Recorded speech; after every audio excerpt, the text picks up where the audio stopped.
19 ettari di vigneti intorno a una villa veneta del Seicento che fu dei veneziani Dolfin e dal 1914 degli asiaghesi Dal Martello. L'economia che circonda il vicino castello del Cataio è anche questa: viticoltura in area DOC Colli Euganei con numero contenuto di produzione di bottiglie. Un contesto architettonico e agricolo che avrebbe mal sopportato un centro commerciale. I Dal Martello tirano un sospiro di sollievo, ma con prudenza, almeno fino a quando anche il comune di Due Carrare non ratificherà il provvedimento della soprintendenza. I comuni di Battaglia Terme e Montegrotto Terme si stanno attivando, perché non fare una cosa insieme? Secondo me si risparmiano anche forse delle forze, perciò farlo insieme probabilmente sarà anche più semplice. Stanno arrivando in questi giorni le raccomandate della soprintendenza ai proprietari di immobili che rientrano nell'area del vincolo.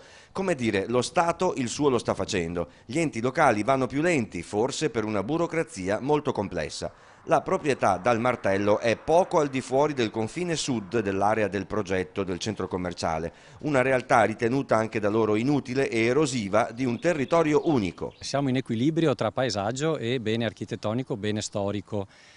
Questo tra l'altro avviene anche nei nostri dintorni, perché l'area commerciale stessa è attualmente ancora agricola. Abbiamo anche a poche centinaia di metri il Castello del Cataio, che è inserito in un contesto, una sorta di anfiteatro naturale, che è quello dei Colli Euganei, quindi una struttura probabilmente tra le più grandi, si dice, del Veneto di questo tipo avrebbe completamente sconvolto quest'area.